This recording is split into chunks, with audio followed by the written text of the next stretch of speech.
Hello, friends. Welcome. I'm Isla Lynn. I'm a transformational life coach who specializes in relationship and dating. I am a woman's coach, although I do coach couples as well. And one of the things that I get asked initially is, how do you have a perfect relationship? Well, let's go ahead and just squash that myth. There is no perfect relationship out there, and there is no perfect relationship formula out there. We each create a relationship that is aligned with who we truly are, provided you know who that is. If you're in your 20s, chances are that you're just discovering the world around you. Maybe you're testing the waters to see what you like, what you don't like. Whether you're heterosexual or belong to the LGBTQ community, whatever that is for you, take the time and explore. Figure out what is it that you do not want to negotiate on. Figure out what it is that you are okay with compromising on, and what it is that you truly need in a partner to be able to thrive and create a perfect relationship for yourself. So that is the first order. Understanding that there's no perfect relationship. It could be perfect for you, but you create that. When you understand yourself, then you're going to understand what it is that you need from a partner. And you're able to set things in motion to share that with them. This now brings me into the second aspect of relationships. How many times have you tried to talk to your partner and you ended up leaving not being seen, not being heard, they're not getting you, or they're just getting defensive, and so you just kind of give up. You're like, F it, that's it. How many times has your partner tried to talk to you and you haven't really heard them because you were listening to respond, not to hear what they had to say? When you learn the effective communication concept of active listening, you can avoid so many misunderstandings. You can avoid so many fights and conflicts in your relationship. And it can be smooth sailing. I'm not saying that you're not going to have occasional fights, but they're not going to be the fights that you constantly bicker and fight over. When you let your partner know that you hear them, and the way you do that is you reiterate what they're saying to you just so that you understand. And if there's something you don't understand, you ask them to clarify. When you lead your conversations with curiosity and wanting to get to know your partner, it doesn't matter how long you've been together, whether you just met or you've been in a long-term relationship. The communication barrier needs to be removed. And the way you do that is by just listening. So give it a go. The third aspect of relationship is trust. You cannot build a relationship that's healthy on lack of trust. And there's so much temptation out there. There's so many triggers out there that can sway you in the other direction. And you may end up making a mistake or having a lack of judgment. But understand that you're in control. You're in control to set boundaries for yourself, to be able to create and cultivate that trust within your partnership, within your relationship. Do not play pranks that test your partner's loyalty. That might be fun for TikTok and it might be fun for Reels, but it is not fun if you want to have a true relationship. Maybe in your early 20s, you just want to explore, and that's perfectly fine. And if you don't want anything serious, you just want to have a casual, just make sure you do it safely. But if you're in your late 20s, 30s, 40s, and beyond, and you want a healthy relationship, you want to cultivate that trust. It is a true pillar of what your relationship foundation will be built on. And it cannot be unsteady or rocky.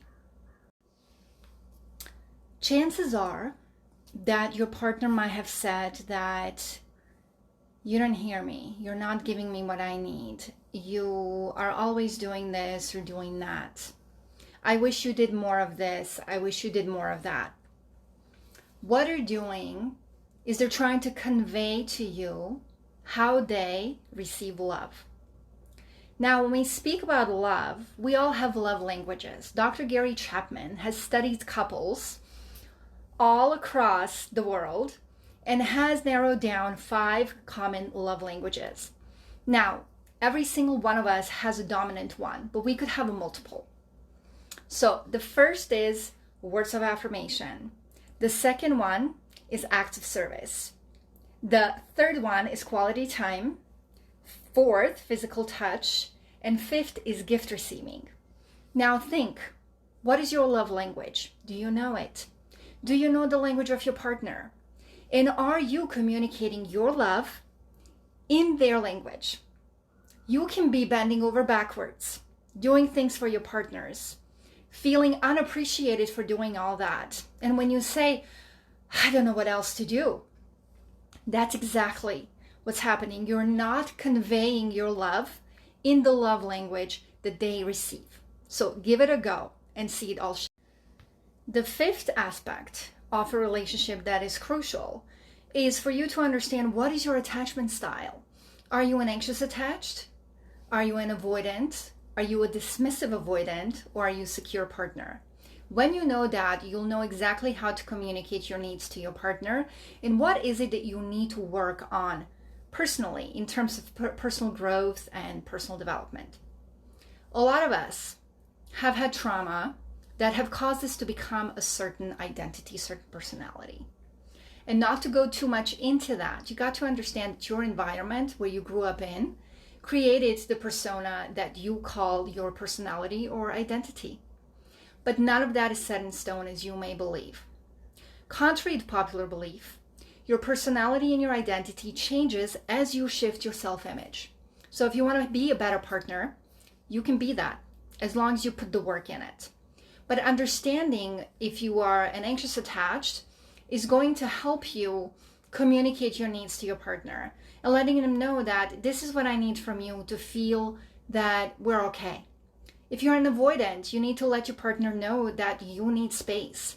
And as a secure partner, you know exactly what you need to do to balance the scales. So figure out what is your attachment style. You can Google it right now and find out and be on your way. Today, we're going to be talking about the sixth aspect of relationships, and that is boundaries. Now, a lot of us have a hard time with that because we feel that boundaries are going to damage our relationships. I have discovered that boundaries are not damaging relationships. They're actually put in place to preserve them. And depending on what your partner does that rubs you the wrong way, there is a special way to communicate your boundaries to them. Not in a subjective or very assertive way, but in an objective way so that they can understand that this is what I need from you. And when you do this, this is how it makes me feel. And if you continue to do so, these are the consequences. So that is the formula for you to set your boundary in place. So whatever that is for you, start practicing. The more you practice, the easier it gets. The quicker you can respond. And the more comfortable you feel in your skin because your boundaries are not being violated. You're not feeling that you're being a pushover or a people pleaser. And that is going to impact and level up your relationship in such a special way. I wanted to share a very quick exercise. If you're someone who doesn't know what your boundaries are, I found with most of my clients that they really didn't know how to set boundaries and they didn't even know what those boundaries would be. So the exercise that I suggested to them and I'll suggest to you is to try and recall times where you felt violated, where someone crossed something and you felt that in your gut, where someone may have said something, criticized you in some way, invaded your private space, maybe just butt into your relationship, because most of the families do, right? They want to put their 2 cents in your relationship. And so you didn't know how to do that. So you feel very small when you're around your family. But when you learn to set boundaries in place, you're going to feel bigger. You're going to feel grander and you're going to feel in control. And it's going to be uncomfortable at first, but eventually you're going to get to that place. So write down your list. What are some of the things that you're not okay with? And that is your boundary list. That is where you need to start. If the family is butting into your relationship, you need to let them know, look, I'm not asking for your opinion about my relationship. And if I want your advice, I will ask. And if you continue, I will not be coming. Let's talk about toxic relationships. Chances are that you have been in one, or maybe you're in one right now. If you're feeling that your voice doesn't matter, that you seem to be questioning your reality, that your anger toward your partner is being used as a weapon against you, if you're being isolated from your family and friends, and if they're behaving differently outside than they are behind closed doors, then chances are that you are caught in a trauma bond. Trauma bond is the dynamic of hot and cold that usually narcissistic personality disorder individuals exhibit. Now, most of us humans do have narcissistic tendencies, but narcissists don't have empathy. They lack empathy, and it's always about them. So if you're caught in the trauma bond, chances are that you have a really hard time making sense of it all. You love your partner, or you love how they make you feel, but you know that something is off. You know that you're not happy. You know that you want things to change, and you want things to go back how they were in the beginning. Unfortunately, they will never be how they were in the beginning. So when you get in touch with reality, it's easier to exit, and there are resources, so look them up. Now let us talk about the biggest pain point that so many of you may feel, and that is online dating. Perhaps you are on 5 different apps, you're swiping every single day, you're coming up short, you're sick and tired of connecting with people that doesn't go anywhere. You're tired of getting unsolicited pictures or what you doing messages. There's no substance out there. And so you feel like you're just drop in the ocean. And you are.